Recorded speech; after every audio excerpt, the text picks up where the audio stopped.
So we would like to first of all welcome you and thank you for coming. This is an evening uh, event, and I know everyone's schedules are extremely busy, and here we are in this part of our world where these types of events are on Zoom or some other form of digital.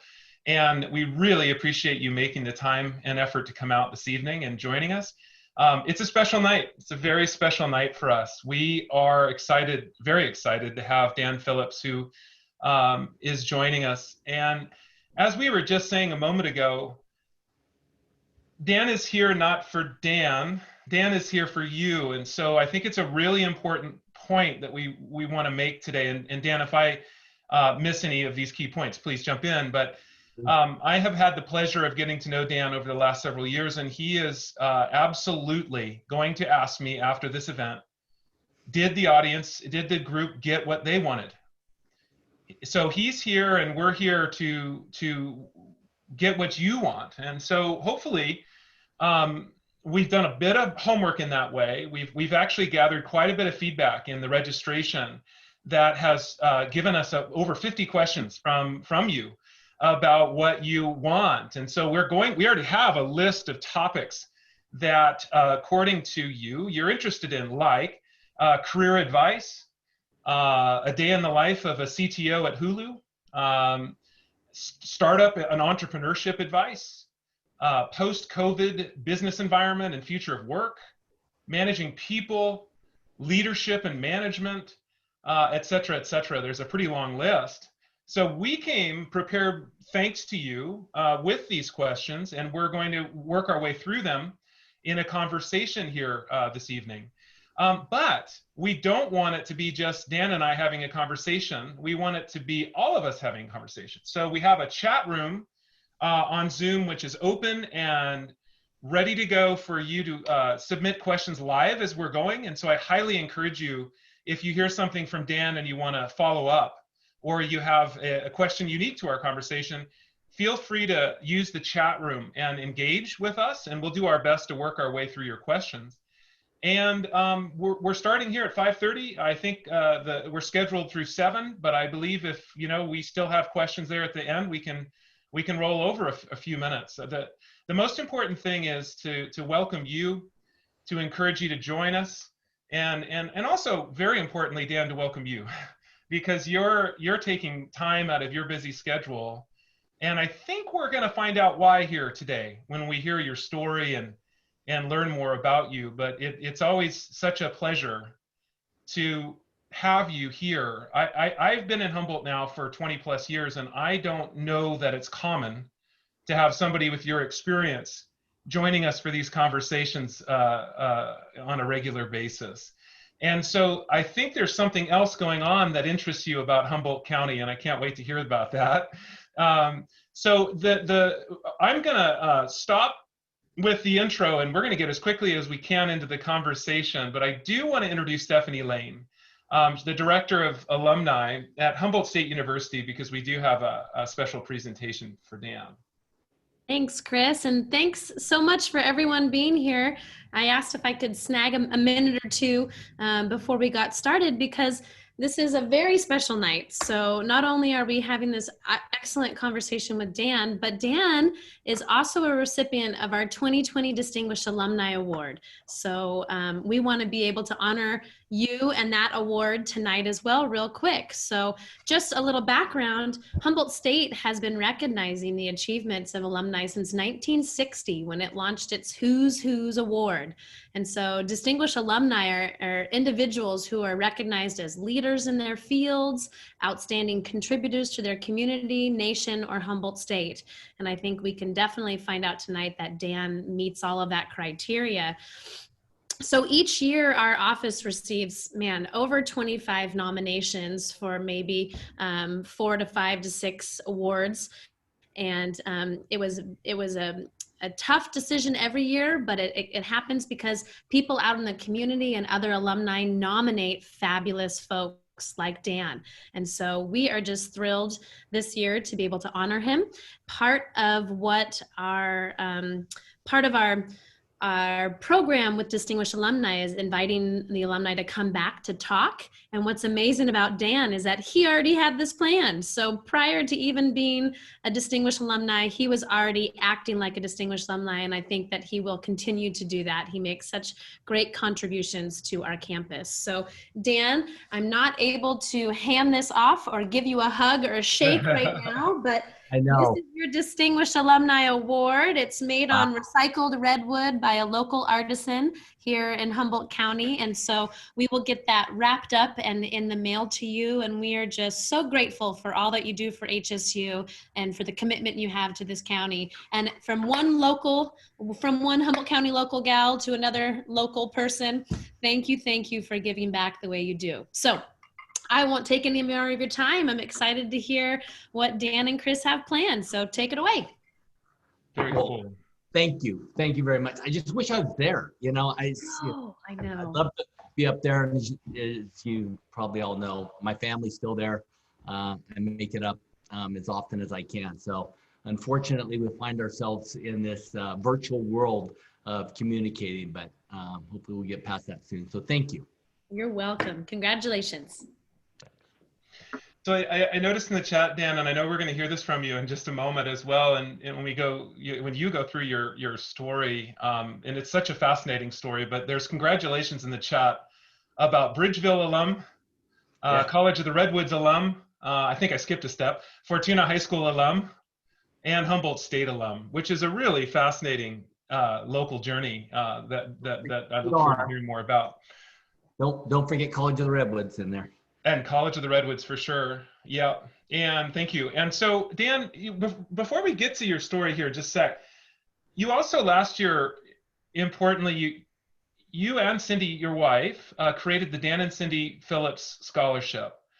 And just to give everyone a little bit of a background on that, it was a $250,000 contribution to Fortuna High School graduates who attend College of the Redwoods and then transfer to HSU or go straight to HSU.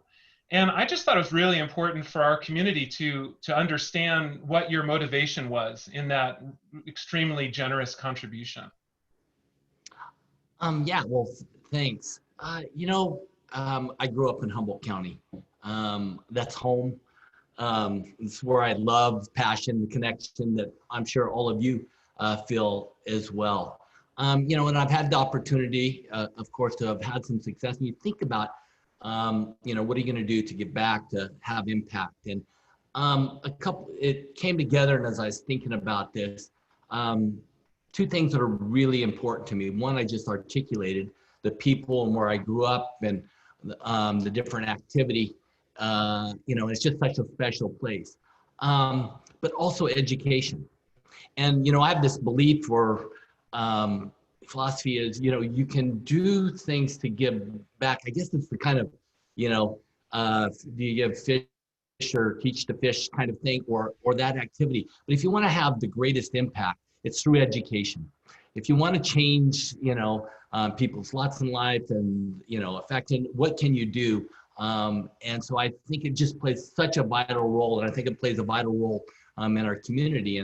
And I had spent some time when I was up there and seeing, where things were and, some of the challenges the area was having just overall, but also even with education and people going on to college. And, that's what really spurred it was, okay, how can I do my small part? What are the activities that I can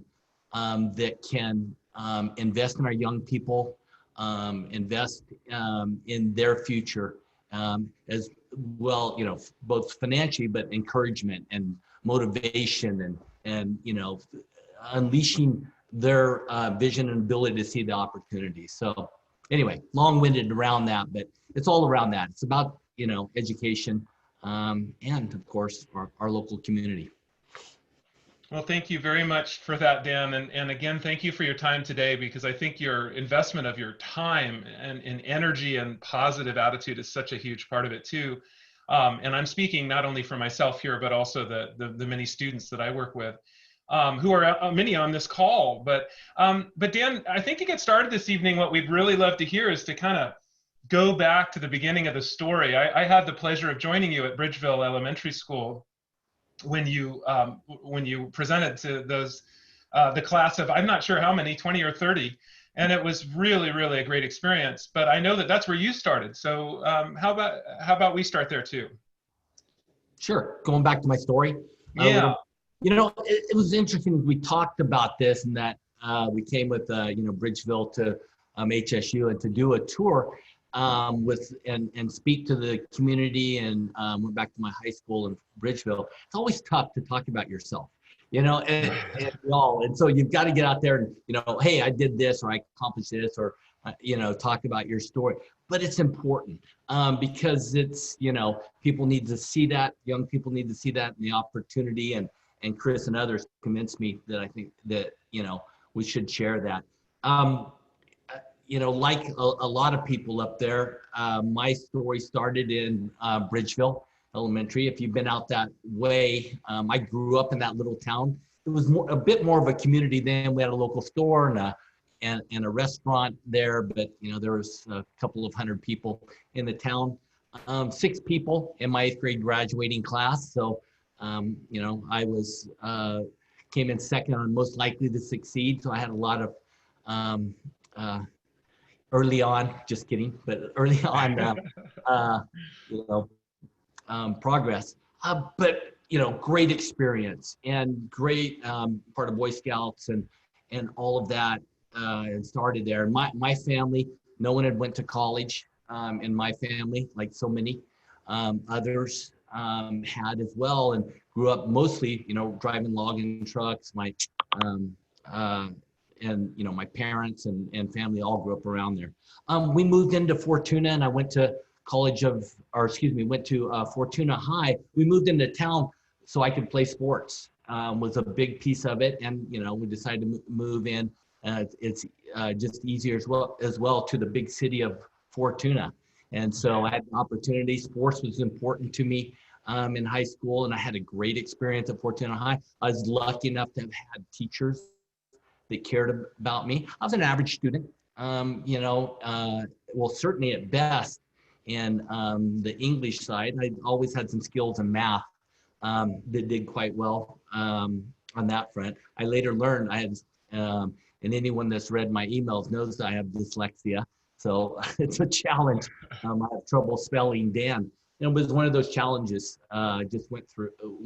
But, went on to CR, played sports as well, captain of the football and wrestling team, all state, and all of those activities. Had had a really good experience. But, through all that, I always had curiosity and desire to learn, but I didn't really, lean into my education part of it.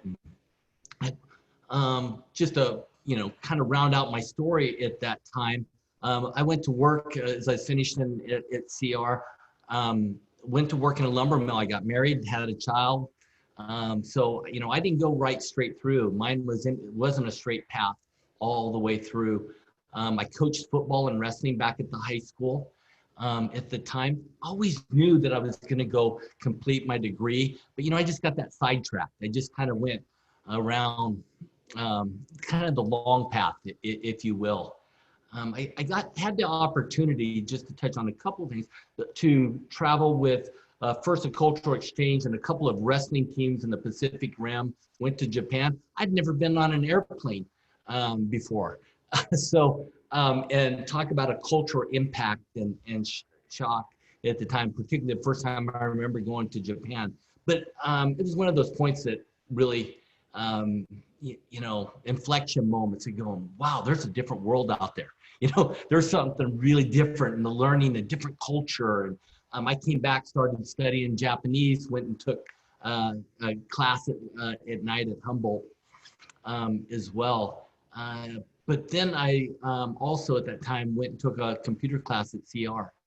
And I said, okay, I'm going to go back. I was going tonight. I was working we had worked 60 hours a week in the lumber mill. And I took a few classes at night. And I took that first computer class it just gelled with me. It really worked. And I said, you know, this is interesting. I took a couple business classes, and it just really worked for me. So that was a really key point. I said, okay, this is what I want to do. You know, this is right. This is what where I want to take, I believe, my career. But I knew I needed to go finish my degree. So I finished out at CR, just went to night school, completed. I'd already had an AA, but went back, got a certificate, and did a lot of the lower division to prepare me to go to Humboldt.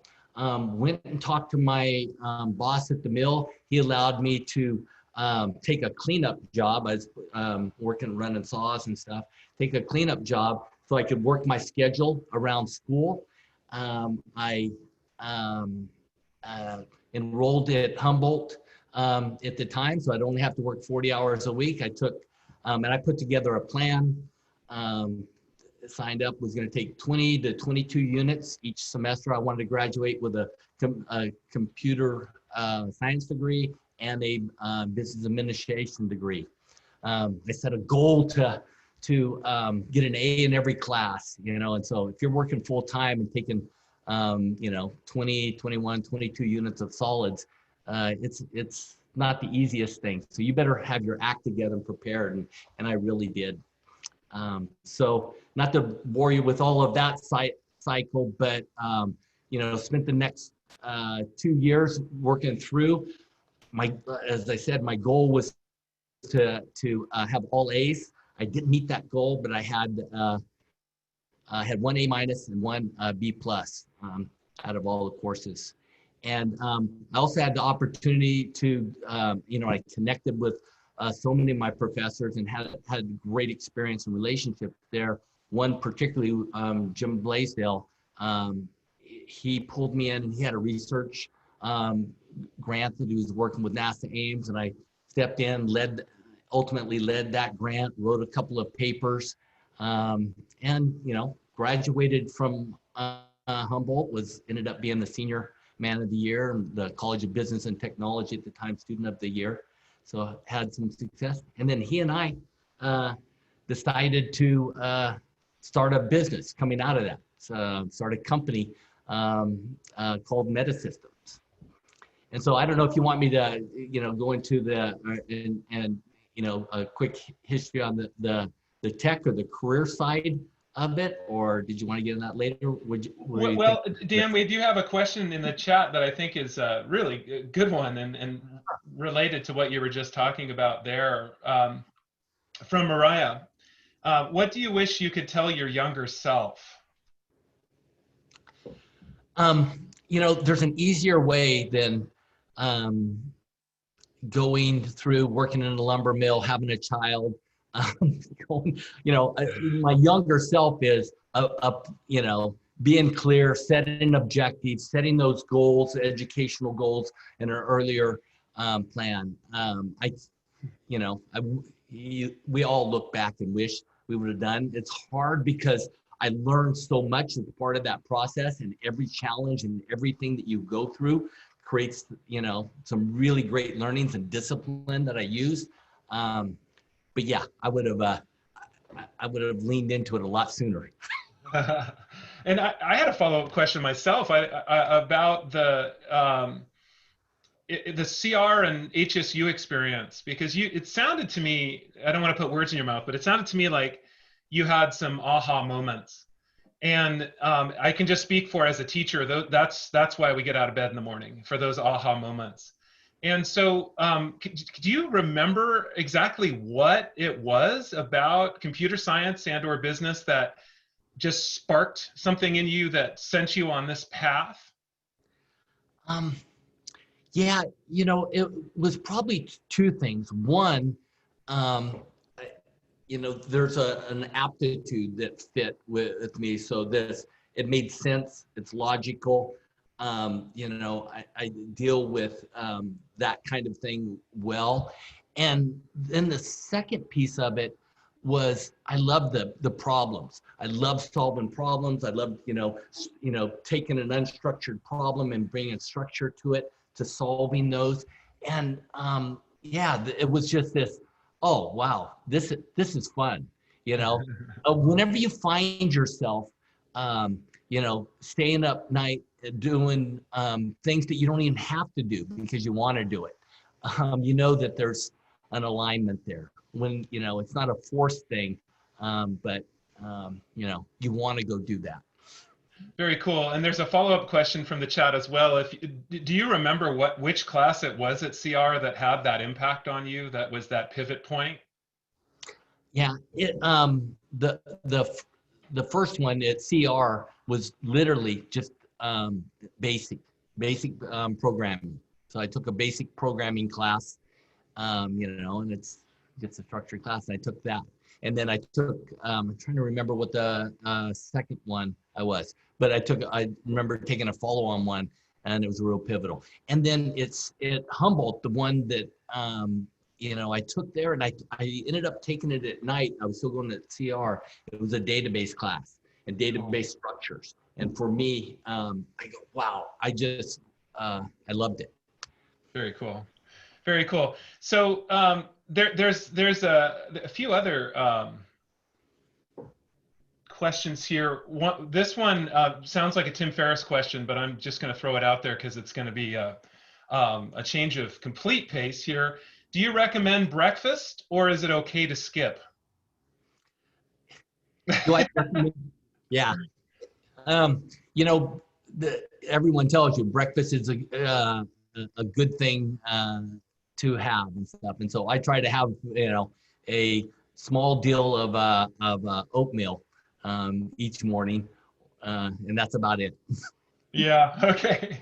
Okay. So getting back to your story, you finished there, as I remember, at the end of HSU, you graduated as student of the year in computer and business.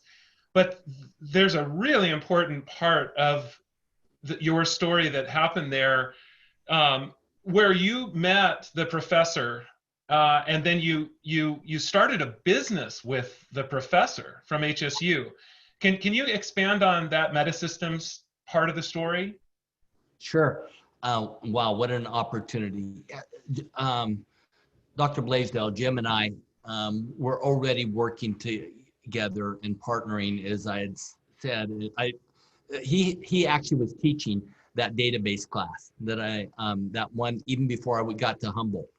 And so I took that class, and I made this pact that I always sit at the front of the room. I was always engaged. Every class, I made sure I asked one question. I always came in prepared before. Well, we developed, a rapport and relationship pretty quickly. And he liked some of the thoughts and the kinds of questions. And, clearly I was leaning in to this. And he, as I said, he invited me to be a part of this research grant with NASA Ames. I ended up doing actually quite a bit of side work. I had ultimately wrote a packet counting system for all of NASA that was used for about 30 years, or 25 years after. I think it was decommissioned about 5 years ago. But we developed that relationship and started working through it. And I was working through summers and nights and, all the time. Coming out of that, we had developed some relationships, as you will, and down in the Silicon Valley. And how we started Metasystems, we had $5,000 between us, and it was mostly his money, maybe almost all of it, but $5,000. We actually went down. At the time, there was a company called Silicon Graphics. Several of the people from NASA went over to there. They developed these powerful workstations. They were a big high-flying company at the time, but we went in. They needed what was called a worldwide price book. We went in and pitched an application that they needed to build for this, and made ourselves look a lot bigger. Did the whole pitch on the design and the pieces of it, what it would look like. Convinced them to give us 3 of their workstations, because they were at that time like $50,000 to $100,000 workstations, so that they were really expensive. But they loaned us those 3 and gave us $25,000, and we started a business, and we were up and running. And now we had to deliver on what we had just committed to. But that was that. It was literally out on the edge, leaning into it. Going pitched, had a vision of where we're going to take it, and then ultimately where we wanted to take the company. And we started a company, and of course, hired a bunch of students that we had been working with, and he and I led design and grew the company.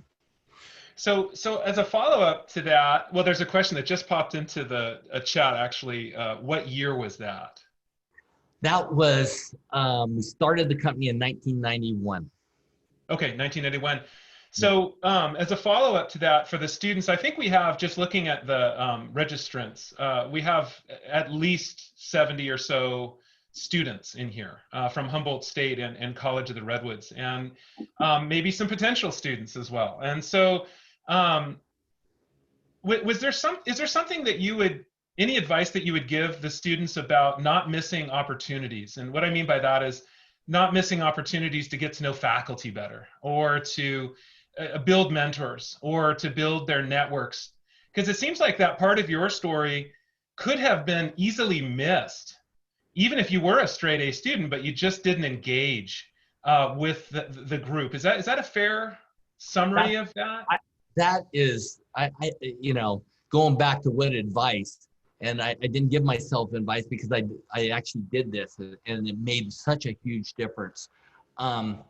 But I developed right off the front and made a point, starting with my professors, a relationship. Each one of those, I made sure they knew who I was, what I was. I made a point, part of it was after working, 8 hours in the lumber mill and going to school to make sure I stayed awake. But I asked the question, the point was every class I'd ask at least one question, and I thought about the subject matter. I always came in prepared. And those skills, it's so important for the education and worked out and what it means from that. But those skills now transferred to the world of business and technology and peace were, one of the superpowers I'll say in, advancing my career, developing those relationships, developing trust among colleagues. You can't say enough about it. Very cool. And I'm now going back to the chat here. Well, actually, there's a few different, I'll try to tie them together here. One is for the older audience, is there an age that you recommend start learning? For the older, is a age that you start learning? Yeah, in other words, as I read that, and Maria, feel free to jump in and clarify, but as I read that, is there ever a perfect time to get in the game and start down the path, or? Yeah, so I don't think there's a wrong time. I think it is more the question. The things that will serve you well in learning is to come at things with a curiosity.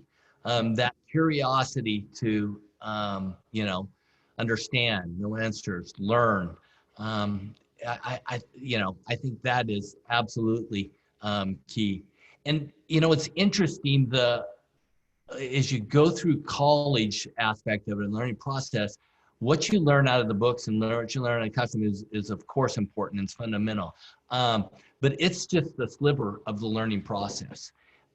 It really is. And it's the teams, your students, the activity, the setting big goals, to have them failures and setbacks along the way, and how you respond to those, where you're developing really the skills. I mean, anyone that has a struggle or issue, or whether it's a life event or work or what have you, actually those are some of the best and most valuable lessons in how and you continue on with your learning process.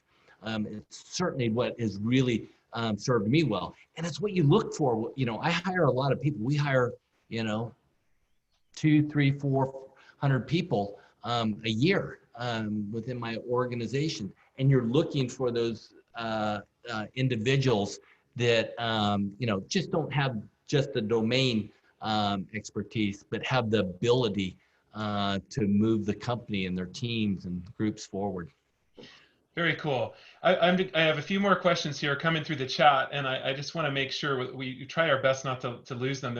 Thank you, everyone, for participating actively in there. One of the questions is around, did you know you were going to transfer to HSU when you completed at CR? Was it kind of always on your mind that you were going to continue, or did you, after you completed your AA or AS degree, move forward from there? I knew I was going to. I knew I wanted a 4-year degree. Okay. So for me, I set that process, for the things that I wanted to do and accomplish, and like I said, even before I went the computer science path, I was considering going into education or teaching. I'd coached and done those, and there was a big piece of me. I was still, late, but still trying to figure out. But I always knew. Very cool. On a 4-year degree. So on the note of entrepreneurship, just kind of circling back to Metasystems for a sec here. There's a question in the chat from a current HSU computer science student who it sounds like is interested in starting a business. And so his question is, any key takeaways from that, any advice for someone who is about to graduate and starting a small business? But also, is this a good time given the economic climate? That's a very good question. Yeah, you can read, and there's so many debates about what's a good time and what's a bad time. Is it in, big economic prosperity, or during, the down times? And I believe for starting a business, it's always a good time if you have the right idea. If you're solving a problem and a real need in the marketplace, the economic cycles will work themselves out. So yeah, I believe now is absolutely a great time, but I don't think it's dictated whether we're in or out of COVID. Yeah. So piece of it. Do you have any advice? Because we have, in survey after survey, it's about 30% of college students at CR and HSU seem interested in starting their own business. So it's not an insignificant group. Do you have any kind of general advice for anyone that wants to start a small business about kind of, what you would have told your younger self, or even what you wish you had known that you could offer to them now? Yeah, always in hindsight, there's a ton of things that you would go back and do differently.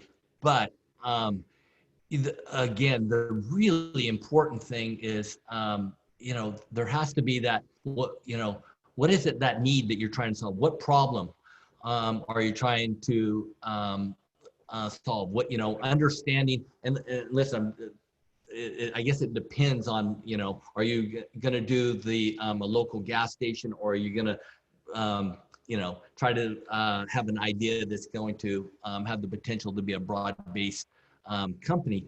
But you have to understand your market and your customer, and, the ability to differentiate yourself from someone else. So that has to be there. And then the personal elements that you got to bring to it, is, if you're afraid of or of work, or it's got to be a situation where you want to work the extra 3 or 4 hours to make it successful a day, or whatever it takes. And not only that you're going to kill yourself, but it's because you're passionate about it. The energy's here. This is what I want to do. I don't want to be anywhere else.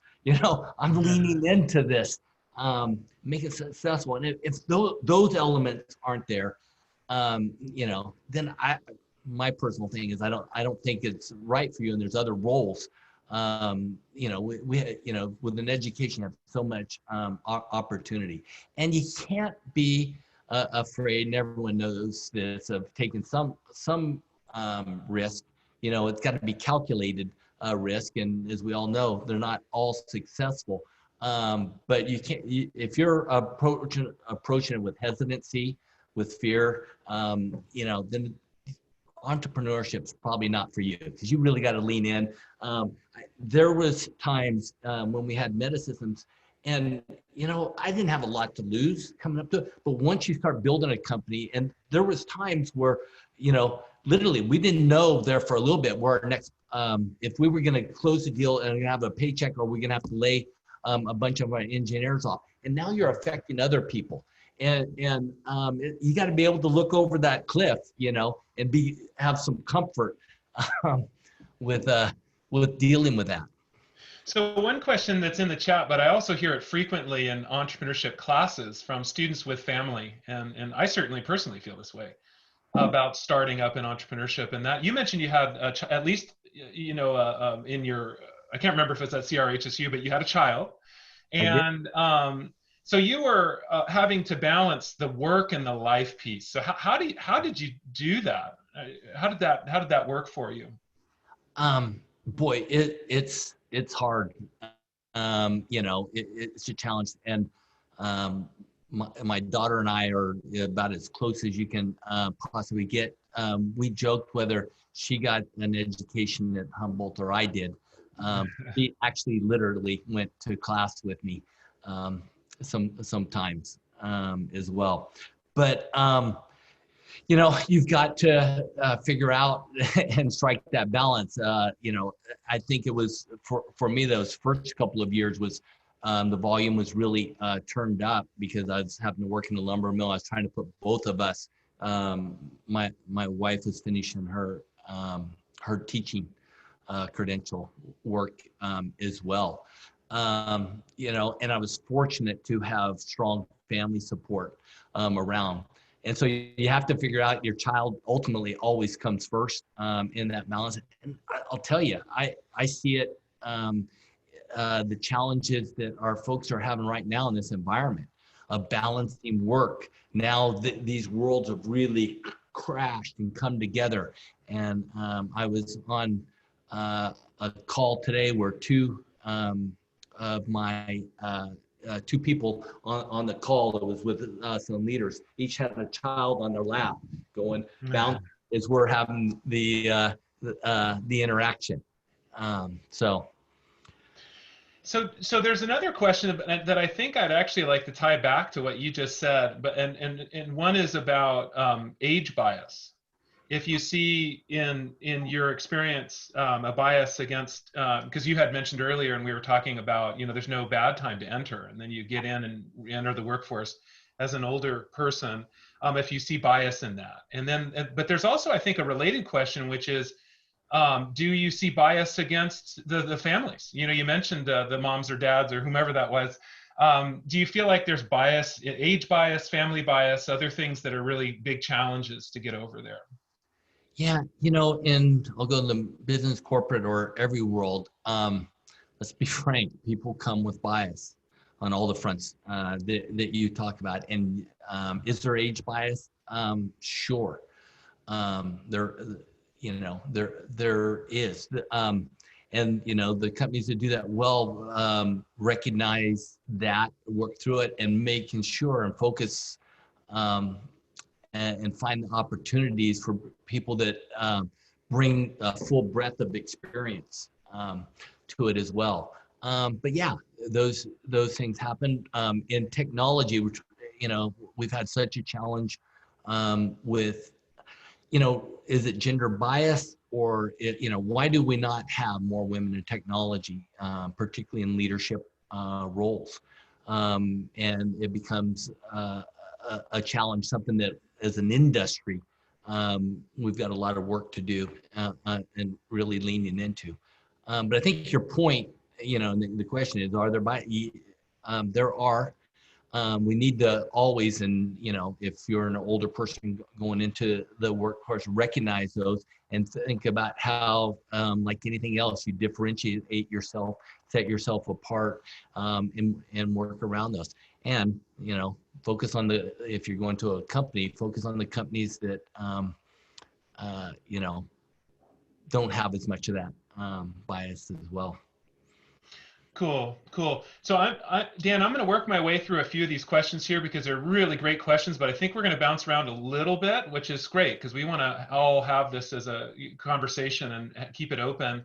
And then I'll tie us back to kind of the timeline piece to Hulu because we still have some more of the story to get to. But Angelina asks, what strategies do you use to keep your resources safe, yours personally, but also those of your business at Hulu, in a time of cyber warfare? And that's a very big question. Yeah. Well, let me talk the business, and then I'll talk, Ken, a little bit about the personal front.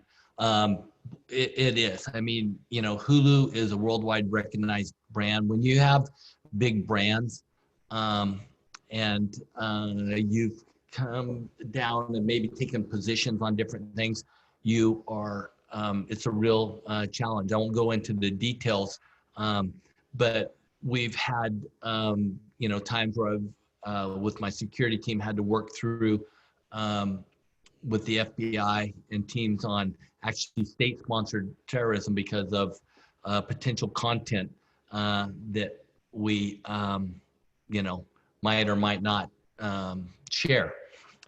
And so it's top of mind. It's a challenge. It's something that we think about as an organization, and certainly have a team that's really focused on it. But it's cultural.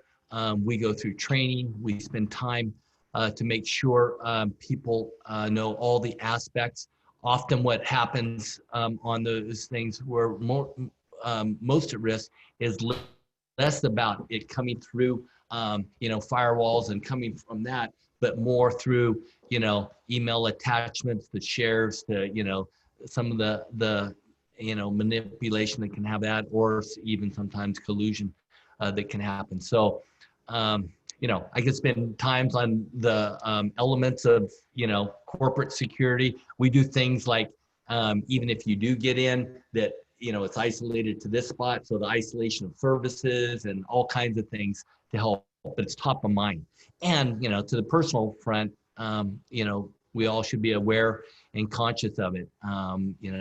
Nothing worse than losing your personal ID, and there's lots of techniques out there to prevent that. We should all pay attention to. Cool, thanks, Dan. And now we're kind of bouncing back to the university, the CR and HSU experience.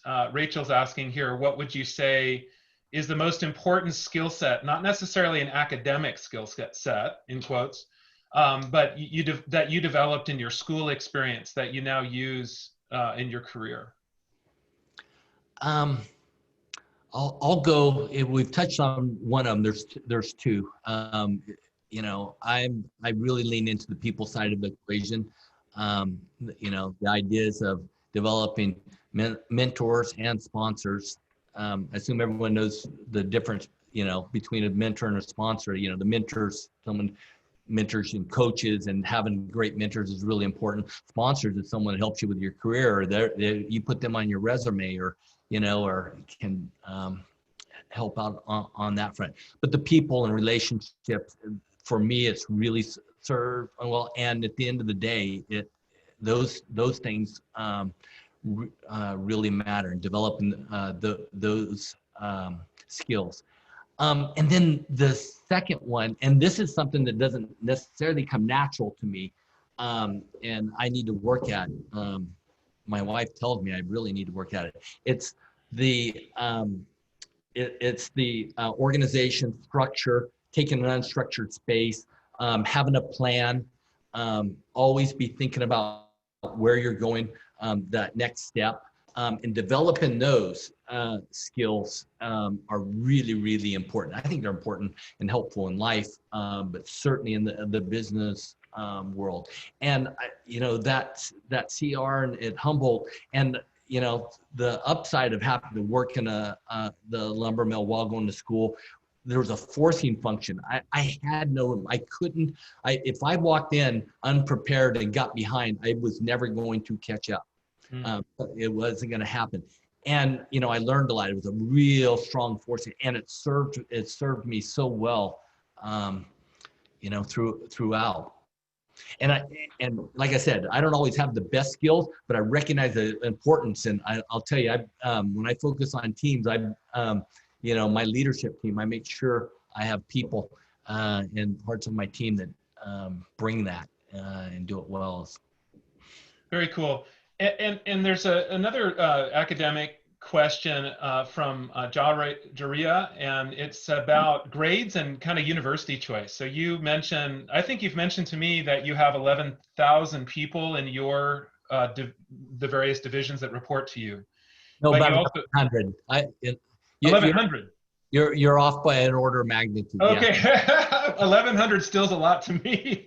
But you also mentioned that you today that you hire several hundred people, and so we're definitely wanting to get to today questions about what makes candidates stand out. And so we're going to get to that because I know that a lot of people are curious about the career advice part of it.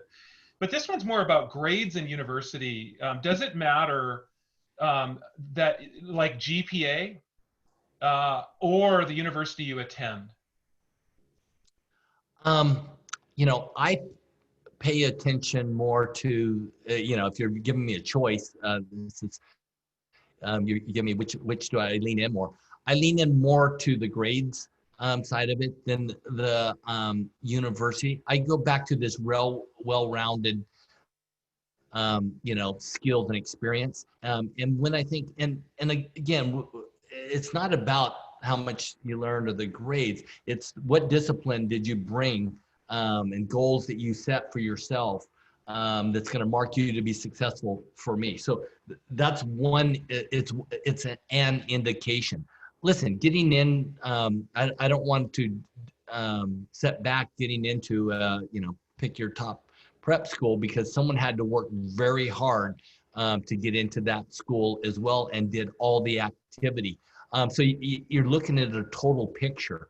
But where I'm going with this is I'm looking for those indicators that are going to be, indicate that they're going to be a great team player, a great organizer. They're going to be successful. They're going to get what we need. And we're always looking to hire people, not just for the job, but what the next job. Are they going to be able to promote and lead and grow and be driven on those things? So, I was hoping to follow up on that because in a conversation that we've had in the past, you've mentioned that the technical side is in some ways the easiest. And again, I don't want to put words in your mouth, but that you hire on the liberal arts side frequently because there's a national trend right now where there's kind of this movement to technical training and skill development and perfectly aligning that to jobs. But you're talking about people and teams and solving complex problems. And even though it seems that the liberal arts attendance is going down in the last few years, it seems like you're endorsing liberal arts skill sets as really, really important. Is that true?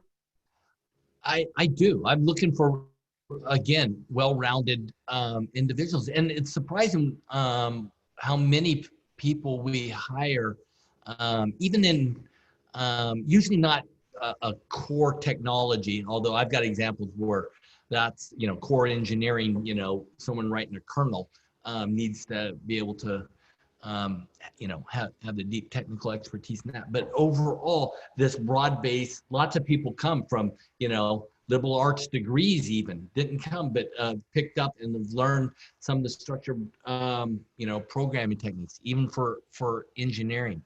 Where you're referring to, whenever we're looking at, there often a focus is, if you're hiring an engineer, someone who's got the very specific skills.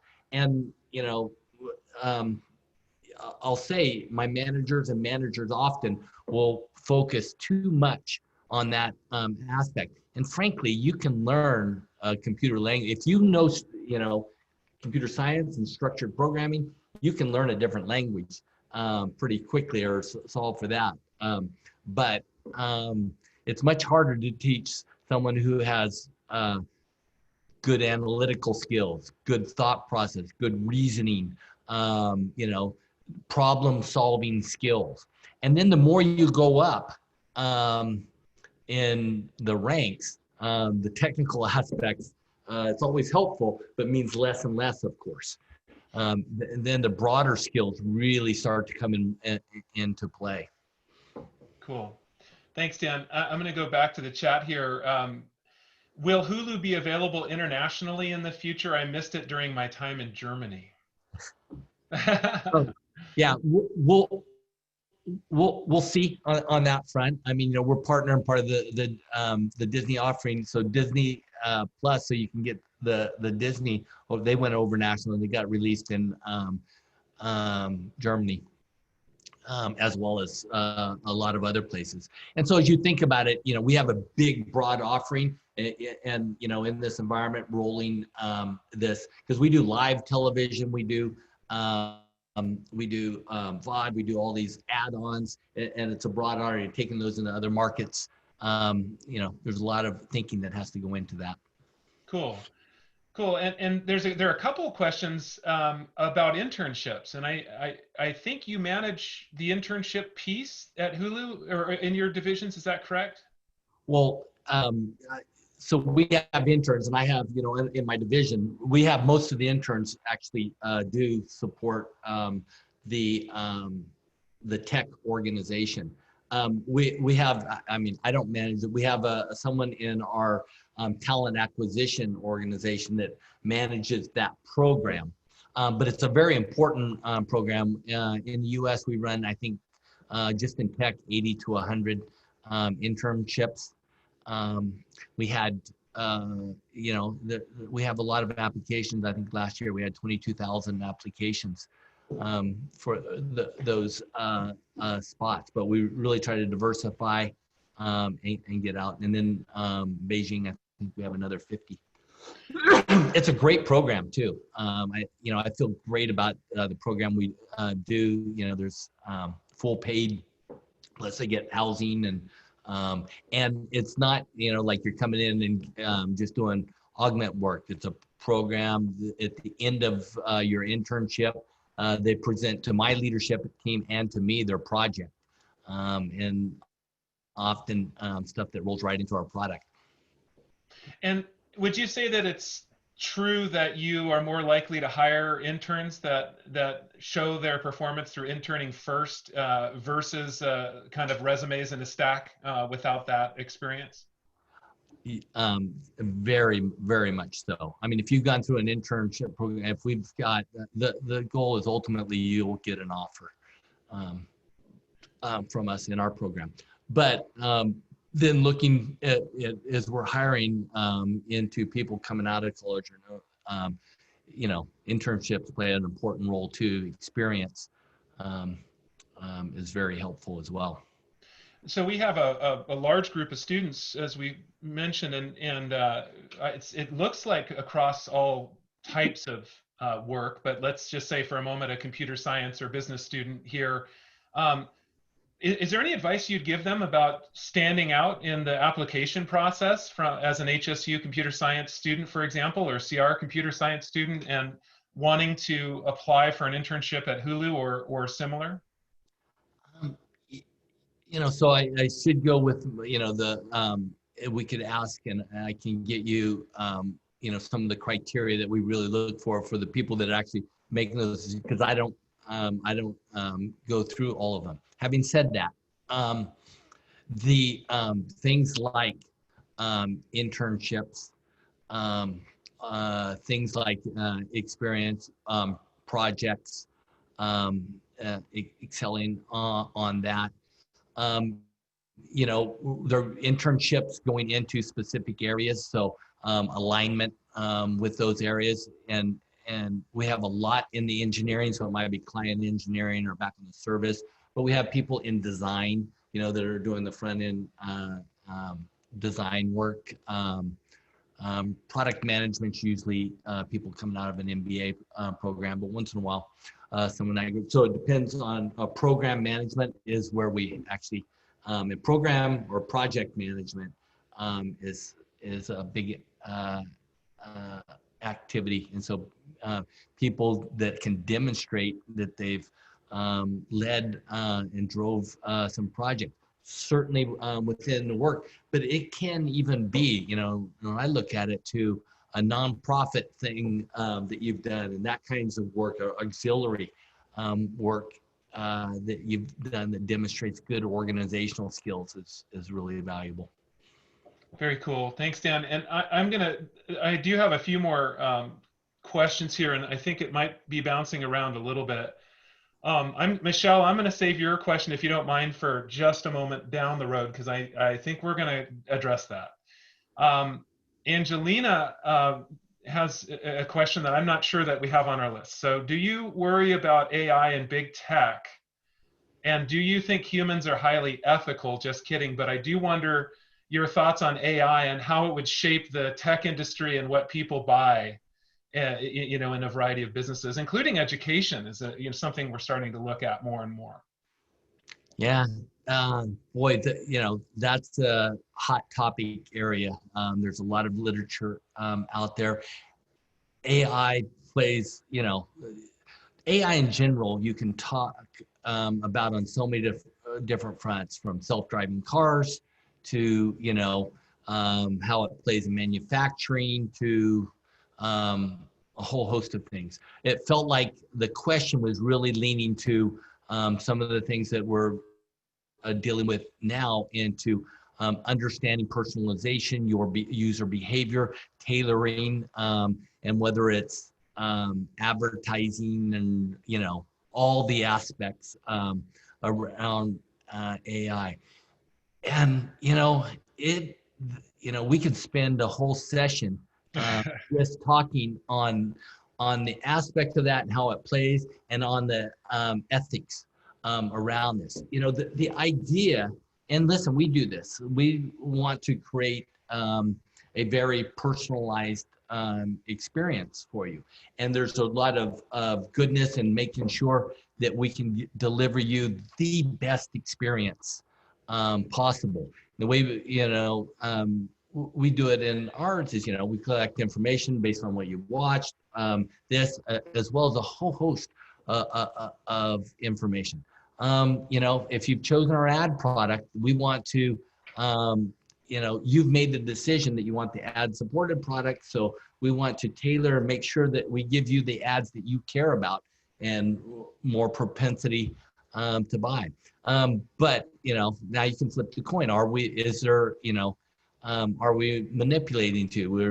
We want you to watch more content, and, can it be used? And I can say, I feel like, we have this very high ethical standard that it's not in that we're trying to get you to watch something specific or anything, that's not what it's about, being personalized. But you can see how all this can, come together. And then you take it out into the social media world, where, what's going on that front, people from, from the politics of it, to opinions, to, perspectives on that, to even, bad actors overseas trying to play. There's a lot there. Yeah. Well, so one of the questions that students often ask, just as a follow-up here, I want to address kind of two areas. One is whether or not you think that not only AI, but just, software programming generally will automate, millions and millions of jobs. That's obviously been in the headlines for several years. And then the second piece, which is maybe a little closer to what you were just saying, is, do you personally, not necessarily in your role at Hulu, but do you personally fear that these, massive databases of information about each and every one of us that are creating these avatars, essentially, that businesses can, or politicians or others can use for good or bad, do you worry about that? Or do you feel like technology is going to be able to stay out in front of the bad actors? I do worry about it. I think we've demonstrated that, I'll go, and this is all Dan's personal perspective on this. But, I remember as the internet was coming to fruition, and as we moved, and the idea and the philosophy of getting to perfect information that would drive just so much more, better decision making, and us all being so informed. And what we're seeing is, I think we're less informed, certainly on facts and truth and, the matters. And so, it's very, very hard for technology to stay out in front of technology on that front. And, it's not like I have any answers, but I do worry about it. It's a challenge that we're seeing. And thanks, Dan, for that. And on the automation side, do you share the fear there that, because you've mentioned today so much about people and teams and relationships and mentors and the importance of liberal arts and all of that. So the automation story is kind of counterintuitive in some ways, that somehow a robot and a program can replace humans. Do you think there's some truth to that we'll see millions of jobs automated? Yeah, well, yes, I think we'll see millions of jobs. We have seen millions of jobs automated throughout, the Industrial Revolution in history. So, and we'll continue to, I think, see that. And I think, self-driving cars, what will that do to, truck driving jobs? And you think about the efficiencies of all of that. And, there's goodness that come out of it, the effect. And so then the question, though, is, how do the opportunities and jobs evolve ahead of that? I think, I don't know yet. I think I think it'll continue to evolve. The service industry and the pieces, we're seeing, the tools do a lot of automation, which needed in the medical field. And, now do doctors become not needed or even, because always before it was manual labor, now as it moved into knowledge workers and what's going to happen there. But I think we're a long, and again, this is me speaking, but I think we're quite a ways away from that happening, at least within, a 10 to 20 year kind of time horizon. And I do see, I just wanted to follow up, and Shauna, I'll get to your question for sure, because I will pivot away from this, but one of the big dramas at College of the Redwoods, HSU, and every other college in the United States, if not the world right now, is this idea that we've all been forced into this digital online environment for obvious reasons. And then, how much of higher education is going to go back, and you have companies like Google and for-profit colleges and others that are really attacking that online flank. So I do have a question. Do you think fully online education can replace the skill sets that you've recommended to us tonight? Well, clearly you teed it up. I have a bias in this. I don't think so. I think the world of education, like many other, if you will, lines of business, will significantly change. It's been really accelerated here over this last year. If I think about just even my business, when we go back, it's not going to be the same, as it was. I mean, we'll change. We were very in the office centric, as people centric and that face to face. I think it'll be moved to more hybrid, but that will still be really important. I think there's going to be more freedom from where people live and work and how they move. So, but we're going to require people will come together in that personal interactions and stuff. It's going to change. And I think in education, I think it's going to change as well.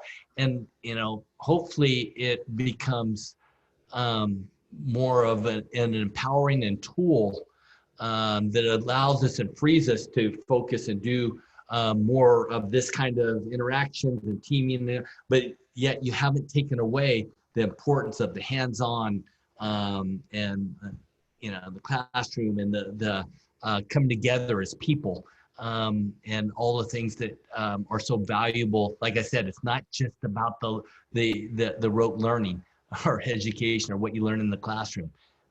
about the whole process. So, we're in new territory, so it's going to be interesting, isn't it? Yeah. Well, now that we're on that, several student questions came in on that topic because we have a lot of students that are entering the workforce in the next few years, and in some cases in the next few months. And do you have a sense of what percentage of their work will likely be remote versus in person? You mentioned a hybrid. Do you have a sense, just a general sense out of 100, what you would say between those two? Sorry, say that again. I was reading one of the. Oh, I'm sorry. Yeah, I'm sorry. One of the questions students ask very frequently is, am I preparing for a remote job or a remote workforce environment? And you've mentioned the word hybrid. So I'm wondering, like, what percentage of their work do you think will be kind of left here? And then the other percent, in person in some office type environment? That's going to be very dependent on the company, the work, and the culture that they're trying to foster of that company. You've heard, in the tech world, a couple have said, they're not going to require it, anyone that has to be in the office. They'll still have, I'm sure, events. And you're going to see others that will, in that scale, you're going to see some really lean to almost some businesses almost 100% remote. And it'll be a full scale. I don't know where that's ultimately going to land. I think most will be in that middle to this third, but it's moved quite a ways. Okay. And I think it's going to empower things like it was very tough to sit up in Humboldt County and to be a part of a broader organization. You're going to see a lot more of that. And the idea is something that was thought of actually even in the early 90s, that we'd see these more pods of groups of talent working in teams. And, some of those are being dusted off and coming back as well, opportunities. Cool. So I'm going to pivot back to the chat here. I think I've got some catching up to do. I do appreciate everyone's active participation over here. I do apologize if you don't feel like I've gotten to it yet. I'll do my best. Shanna mentions a follow-up question. So you mentioned, relationships and people, and then planning and process. And you mentioned that planning piece was your weakness or not your strength. So she was asking about what steps did you take or do you take, and how do you work on those skills? How do you improve your weaknesses? For me, I mean, like I said, it didn't come as natural to be more reactionary. So, you have to inherit some of these disciplines, and you got to keep practicing and working through. Excuse me. And then learning from the others that do it well. And the things that really helped me, and I watched, as I was going through my career, identifying people that do those things really well, how they're used, and how, as well as things that they don't do well. And, I had some role models or people that I modeled what I thought was great behavior, for me, and then what I needed to do and how I should bring it into my leadership repertoire, and how I would approach it with, my respective teams. And in engineering, it's, it's really, really important. You got to know where you're going to go, where you want to end up, if, you want to be successful. Well, on that note, Sarah has a really good segue question, and that is that, you've done so much since leaving Humboldt. What does your next 5-year plan look like? It's a loaded question. Yeah, that is. And it's interesting. People ask me when we sold TiVo, sold in 2016. They made it part of the requirement of the deal that I would stay on and do the transition of the COO of the company, Chief Operating Officer. And so, people are asking me, are you done? Are you done? I go, I don't think I'm done yet, but I'm going to take a year and a half off with that. And, a lot of people predicted I can't sit still. As I was just finishing up there, that's when I got reached out. I hadn't went in the market or anything. Literally 34 days between finishing up. I was sitting down at Hulu headquarters, and I'm on this next Hulu, and now broader working with Disney adventure. Right now I'm focused on the next several years is taking Hulu and then even the broader direct to consumer business to the next level. We're in this tough time, we are in hyper growth mode. We're we set big goals to go not just compete, but we're the largest over the top provider of live television. We want to go change that industry. We want to go change the way they even do business, and the enabling technology to do that over the internet is really hard. Those are interesting problems. So where I'm gonna go with that is how do I take that to the next level? How do I double the size of the organization but go change an industry? That sounds like fun. Very cool.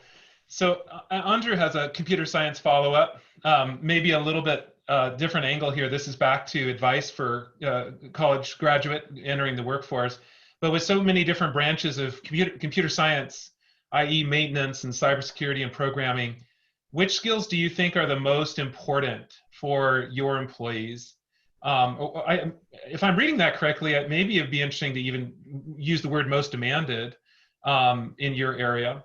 And then when you're looking for somebody in that area, what really makes them stand out?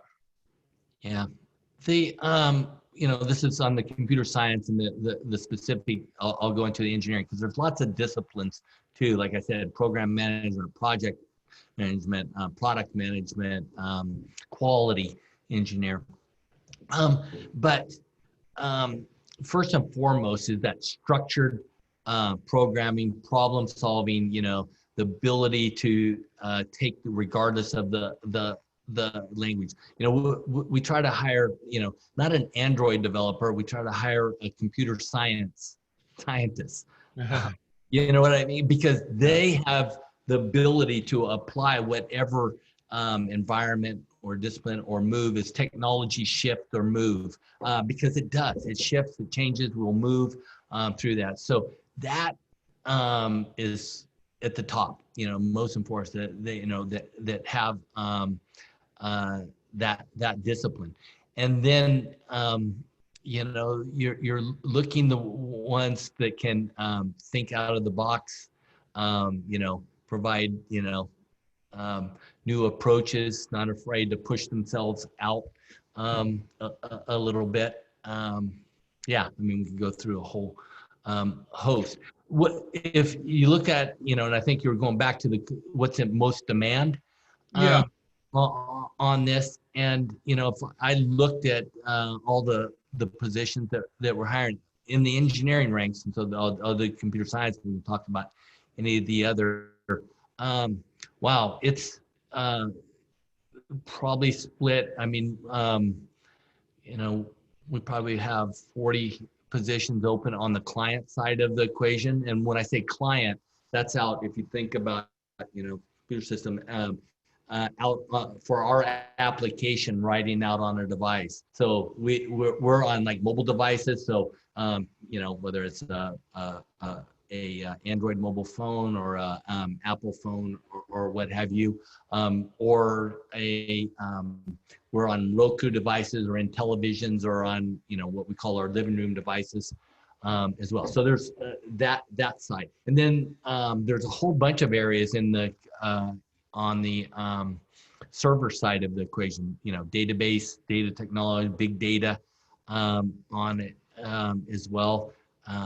I could go through, but a lot of server, server side developers as well. There's a lot of opportunities in technology today, and you'll see some ebbs and flows. Some companies have went through, but there's a tremendous amount of demand for software engineers and security engineers. IT folks, depending on respective areas, particularly networking. Very cool. And there's a follow-up question here from James that is similar or related, certainly, that you started as a programmer and then you worked your way up. And you mentioned tonight that as you work your way up, you move farther from the coding and you move more into the people coding side. It sounded like it. I don't have to put words in your mouth, but how did you transition? How did you move from the doing to the managing and leading side of it? There's a couple of steps on the management side, and I make a distinction between kind of leadership and management, and we can talk about that if you'd like. But that first step of being a coder, and where you're writing and you're solving the problems yourself, to where you're starting to collaborate in team and work across some teams and do some pair coding, to being that first line manager. That is the first transition that people make, and it's very different whenever now, because you go from, even if you're a technical lead and you're driving technology is one thing. Once you start managing people, you're paying attention to their salaries, their performance, all the other aspects of that. That's a transition, and too often in technology, people feel like the only way they can grow their career is to move into a managerial track. And yeah, ultimately, if you're going to be a top senior executive, that you follow that path. But we make sure that there's a really strong technical path that can go up to the VP or SVP as well of technology. It's not about leading people, but you're doing it and driving big. If you're the chief architect for a company, or the lead technologist, you're making decisions about the overall architecture, and there's a really strong path, and you need to understand yourself and what your best path to take along that. The second thing I was going to say is there's a difference between managing people, and then the second one is whenever you start managing managers and developing organizations and structures. Those are two of the big steps along the way. And you mentioned there's a difference between management and leadership, and I didn't want to miss that piece. That was one of the questions that came from students. So could you elaborate on that? Yeah, the transition, are they're both really important, and then particularly in my role, the managing the business, managing people, the task, the execution. Those are really important elements that things are getting done, and they can be on the people side as well, the management of people, and making sure that all their needs are taken care of, the organization of the groups and that structure.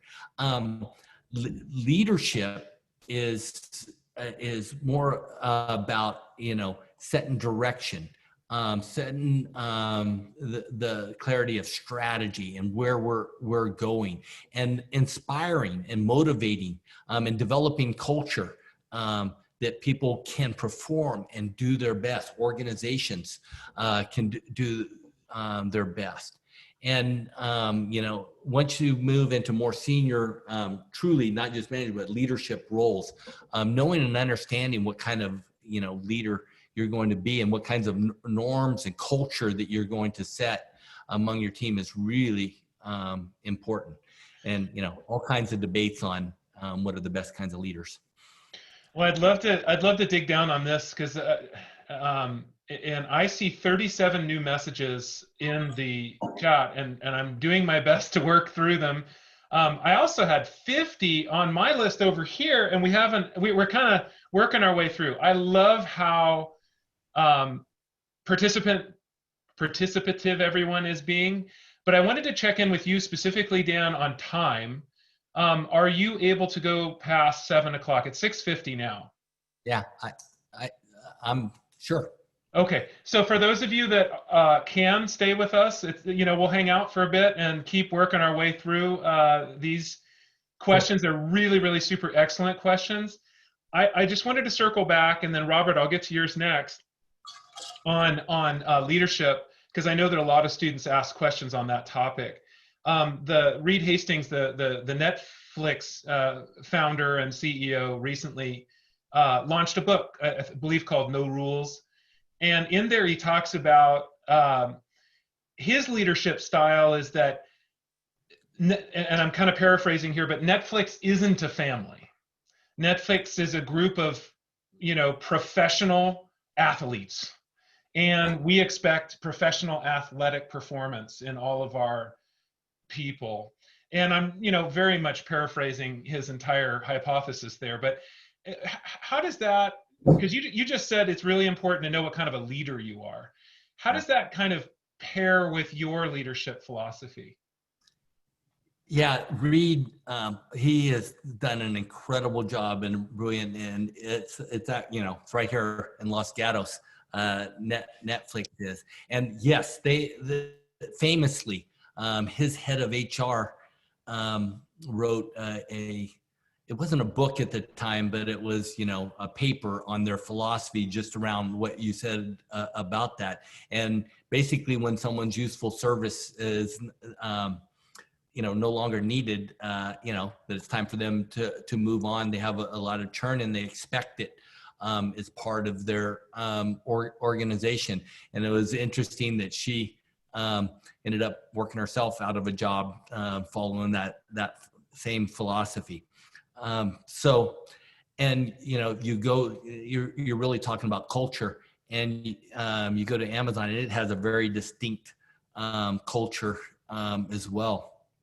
I guess for me to compare and how I approach and how I think about it, and how Hulu and why it was a good fit for me, actually doesn't adhere to that, philosophy. We lean in more. We're a people-centric culture, and I'm a people-centric, personally, leader in general. I do develop personal relationships. We focus on the team as well. And yes, we, want to have, the best and the brightest. As I'm building out my leadership team, I focus as much on the overall team makeup as any one individual. And what I'm saying about that is, things like diversity of team. And when I say diversity, absolutely diversity of, whether it's race and gender or all that, but diversity of thought, people that are challenging and bringing different perspectives and idea. But at the end of the day, there is a lot of collegial or team. We, support our people and think about it in those terms. So we approach it a bit different. Very cool. Thank you for that. So I'm going to get to Robert's question here about back to computer science. There is a shortage, this is in quotes, something that he heard the other day. There isn't a shortage of computer science workers. There is a shortage of capable computer science workers. What are your thoughts on the idea that there isn't necessarily a shortage of labor, but a shortage of capable labor? Yeah, I don't, I don't know that I can really talk intelligently or super well informed of what that gap is between the two. It is a challenge. We find it finding where there's, we hire, like I said, and finding, have a lot of opportunity, but finding the right fit for us. And, whenever you say capable talent, it's not just, how capable the person is, but are they the right fit for us? I just talked about, in hiring and filling out leadership. And a lot of times, someone can be really strong here, but, are they going to help us build a really strong team? Are they going to bring the pieces that we need, not just about their personal rote skills, but about the skills that are going to make the overall team a lot stronger than it would be than a group of superstars. Fit. matters, and companies struggle with that as well. Dan, I was hoping to follow up here because this also is something I've heard you talk about before, and it resonated with me. I think it's very relevant to what you just said, and that is the matrix of kind of looking at performance of and fit with a potential teammate. And on the y-axis you have talent, and on the x-axis you have team.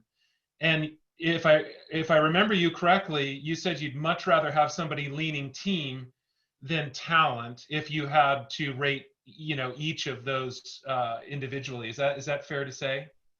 Yeah. Well, let me give you the structure of that question, or the backdrop, and you're essentially right. But I'll give you, if you don't mind, the story behind it. Yeah, please. When I was at Crossworlds, I was executive lead in engineering. We had a really talented team. If you look across the team, the executive team, the head of marketing was, Harvard and Stanford grad. You go right on down the list, led, different groups, and but we weren't operating as a team. It was a bunch of really strong stars in lots of the areas. A person called Fred Amoroso came on board. We had a transition, and we were struggling in the market at the time. We had big investors. Crosswell, we were well written up, but we were close to failing. He came in on November 1st. I think I remember I started. And one of the things I remember him coming in and shared this story. And he drew that matrix, and teaming, being a great team player, leading, driving the team is on one axis. Performance, skills is on the other axis. People up in that top corner, obviously, that's where you want them. They're great team players and super high performer. People down in this corner are, they're not hitting it on either. Listen, someone over here that's a great team player but struggling and not executing the way we need, it's your job as a leader and all of ours to get them up. If we can't, then maybe they're in the wrong position. Maybe they're not the great fit, but let's work with them, try. And then his point was, this superstar that's not a great team player, that's your most dangerous. That's the one that will destroy all of us. And, it was a strong message. And we had an incident, and it was, for us, the head of marketing that exhibited really bad ethical behaviors in a couple. And remember having the conversation with him on a Friday, and then he was gone on Monday. It changed the dynamic. It changed he forced up what he said behind it. And that's really true. It's something that I've taken with me, of thinking about how do you build great teams, how do you focus on that, and making sure we don't accept anyone that doesn't have the right goals, the right motivation, doing the right things for what we're all trying to achieve. Do you think, given your passion for athletics in your past, that athletics was formative in your philosophy around this? I do. I played team sports through, and as mentioned, certainly with football, I was captain of the team and that, and I wasn't carrying the ball. I wasn't the running back. I was, my job was to on offense was to, protect the quarterback or get the running back across. It's all about the team. But again, yes. And then I coached through those, and you're trying to build teams as well. And so I think it absolutely influenced how I think about it as well. Very cool. I ask because I know athletic programs are, debated now frequently at the university and community college level as, are they value add or in this budgetary crisis.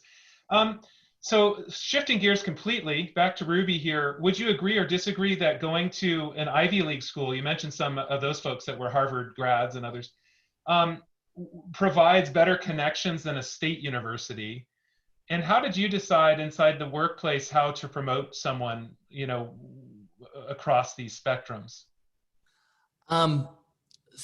Well, those are kind of two questions. Yeah. And, the value of an Ivy League or education is absolutely there. I think there was at one time when you looked at across the senior leadership of TiVo, time I was the only one that didn't have an Ivy League degree. It's interesting, and I was always the one that ended up leading and managing the big organizations and people and groups. I had ultimately 80% of the company reporting up to me at that time. But listen, those connections and those things can help and open doors. I think I have a huge bias because I think the education I received in state school, and I look for this, going back to your question, how do I treat this and look for, I set aside where kind of, are they Ivy League or whatever school, and I look for the traits and skills and abilities that I think are going to help us round out that great team, that those elements. And so I set aside that, and listen, regardless of where they come, I think often state schools, and there's something about that of rolling your sleeves up and struggling through that, and where they might have come that can be extremely valuable. So it comes into being part of a full rounded team. And I guess to answer your question, that fits into the diversity that I'm looking for in my leadership team, that have come from all different perspectives and educational backgrounds, life experiences, all of those things. That's where greatness happens, when you bring all that diversity together. Very cool. Well, on a kind of related question about skill building and assessments and things, Chris is asking, and several others seconded, what value you place on digital badges or certificates, like, for example, the Google IT certificate, or somebody takes Coursera courses, or other massive online badges. It's a big debate in academia, and we like to get hung up in that debate, but really we'd like to hear more from the person making that assessment in the workforce. So how do you value it? Again, you're making decisions on, like I said, this well-rounded what they're bringing. So if that is provided the learning or the skills that are needed for that position, it's helpful. It's valid. Have you done it? Do you know how to set up a network? Do you know how to, the different tiers, and can you, manage through firewalls and all that? So that's important, but that's where it stops. It's not a complete education or rounded individual. So it fills that specific skill set need. But you don't, it sounds like you don't endorse what Google's been kind of saying publicly, which is that we can bypass higher education through these badges and somehow, get into the workforce and save the student loans and this and that. You're saying that wouldn't be attractive to you. Is that fair to say? Yeah, it's not for me, again. And to be honest, I haven't, dug down into how they're thinking about a complete education and skills, and so it's not like I'm a well-informed assessment of that. I know what I think is invaluable and why, a full education. And listen, people can come in and try to understand that if they brought, like I said, life experiences or other things, but this college education gives you a framework of reference and that they'll have and developed a lot of those broader skills. Is it fair to say that the bachelor's degree is a minimum for promotion in your organization? It's a big barrier if you have it. If you don't have a bachelor's degree, and it's a barrier. Okay. Okay. So moving on from that, this is a very big question in tech. I'd love to hear your answers on this one, but what are your thoughts on regulating tech? You've mentioned some concerns about automation and AI and whatnot, but there's this, of course, national movement that Yeah. Facebook and Amazon and Google and others are going to be under the antitrust regulatory scenarios. Do you feel like tech needs to be regulated in order to keep it safe and fair? Yeah, well, there's several things. One, there's antitrust, which is one piece of it versus regulating on whether it's safety or procedures and stuff. Boy, it is a dangerous hope. I do think it has to have engagement involvement. I do think, you're getting to such scale and size and influence and power that minimally, it scares me to say that and to have, uninformed Congress, trying to regulate and make, any industry, but we have to take a serious look at it. We have to think about, the broader impacts of this. Amazon's getting to a scale where, incredible. So from a pure antitrust standpoint, Yeah. Well, be anti-competitive. This is going to shift gears big time, but how much sleep do you get on a nightly basis in a CTO type role? Is it easy to get sleep? It depends on where you're at in the cycle. It was not easy in my first,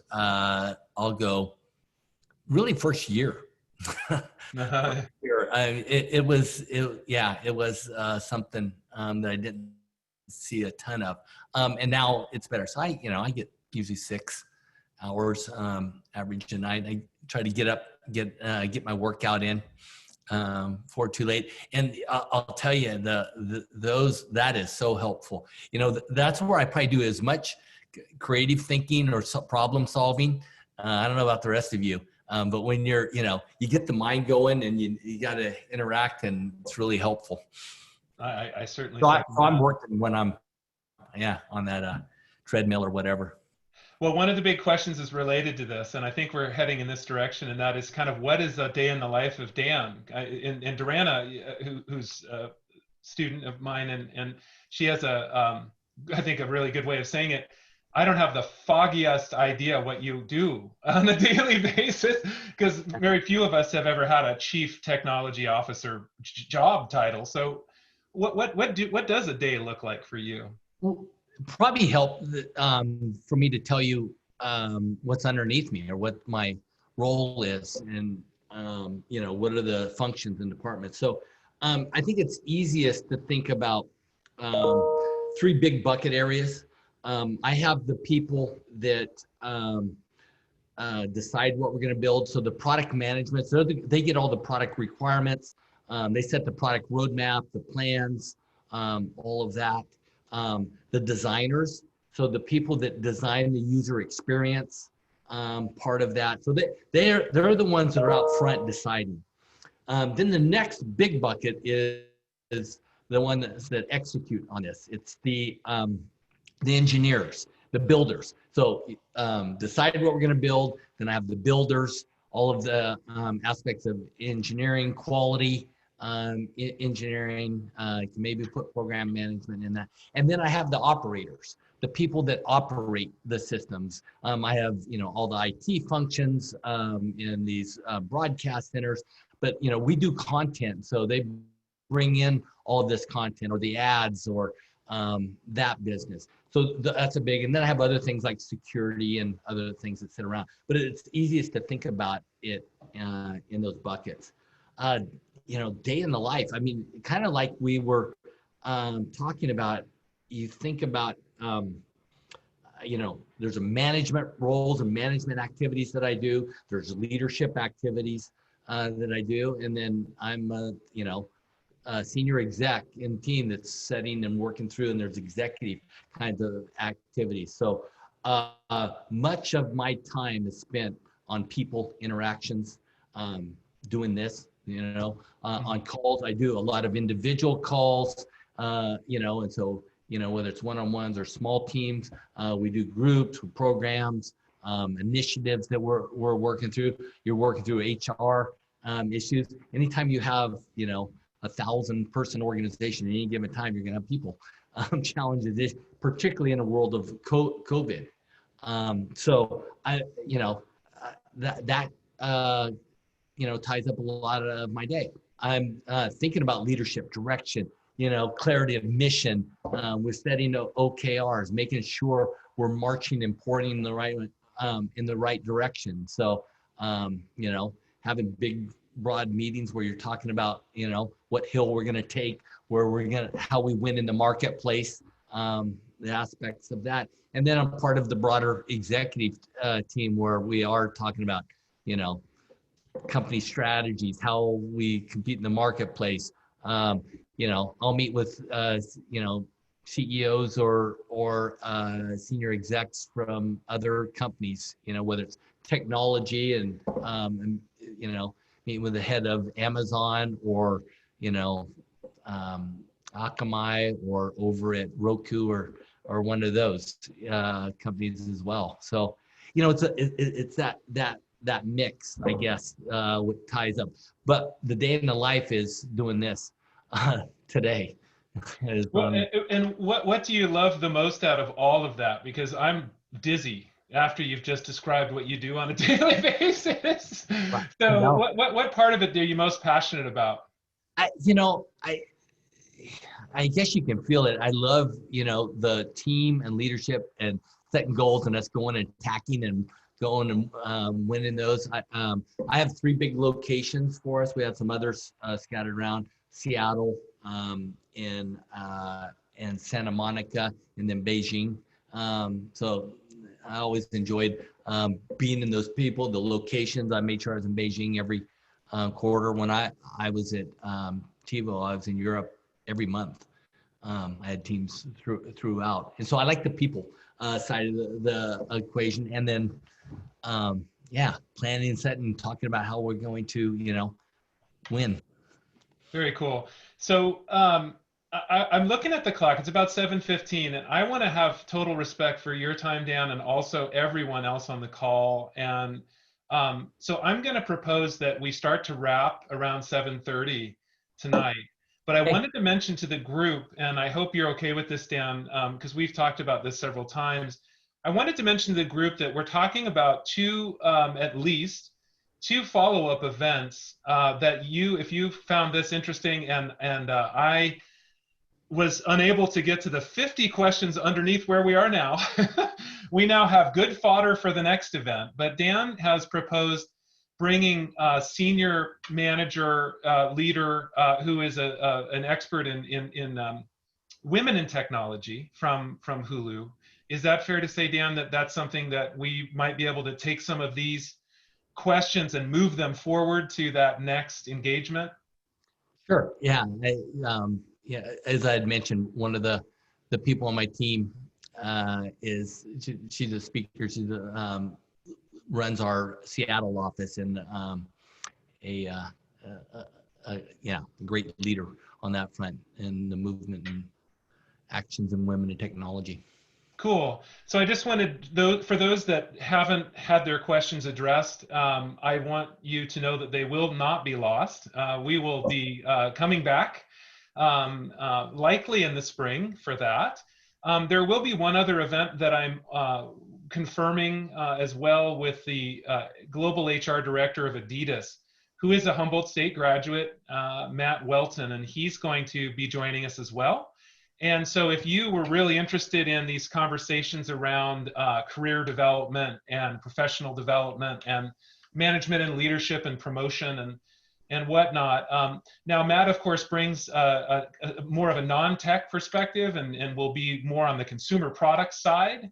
But I'm sure that would be a really interesting conversation as well. I just wanted to make sure that we got that out there. But Dan, we have about 15 more minutes. I'm curious about how you would like to wrap this up. I mean, in terms of, what do you really want to make sure that everyone on this call hears loud and clear from you and takes away from this evening, even if it's in summary of what we've talked about? Wow. The one thing it's just that I think it's just so important.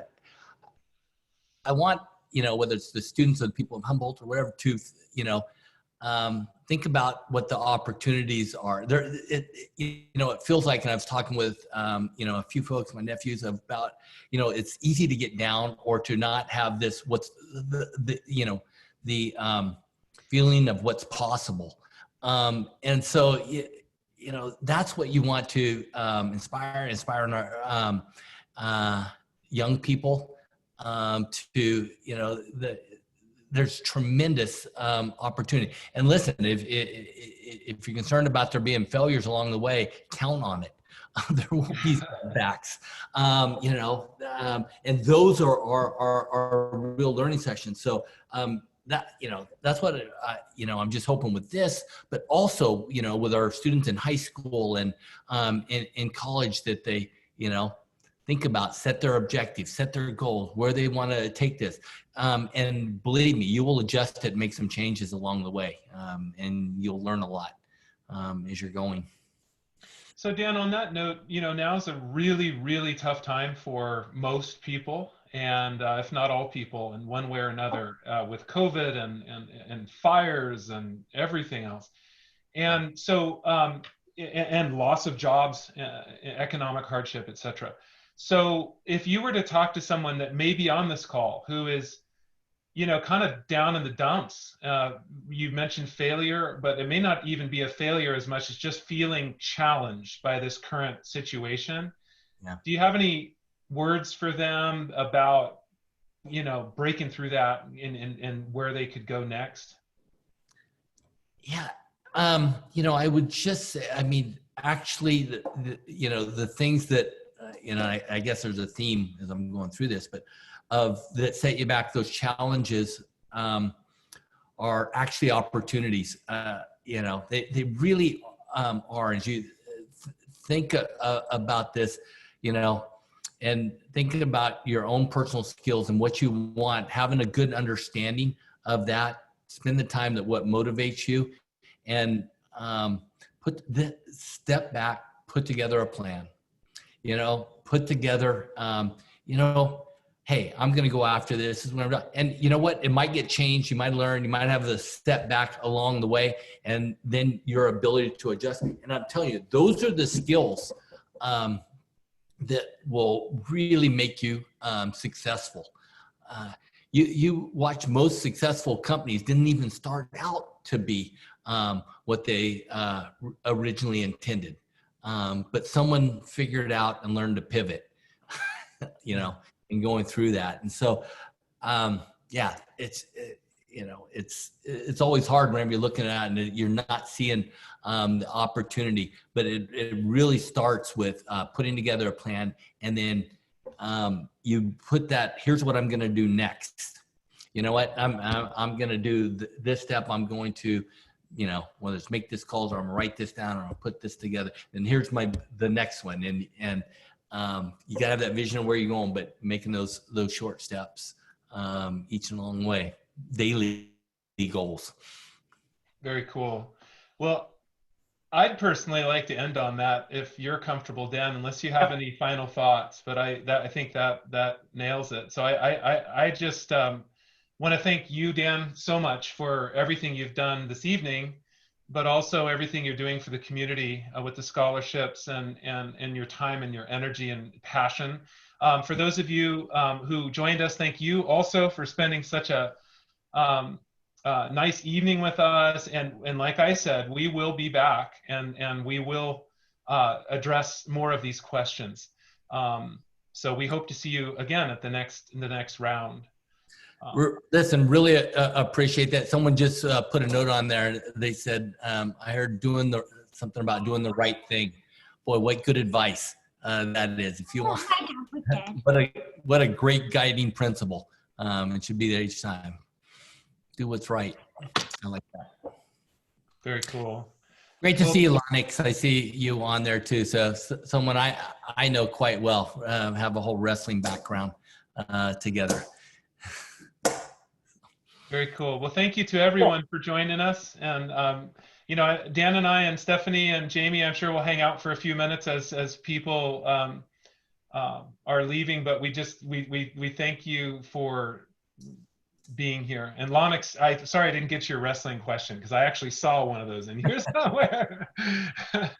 Yeah. You got it. You got it. You guys covered it. He said all kinds of things that are overlapping skill sets. I was soaking it up. Thanks, Dan. Very good.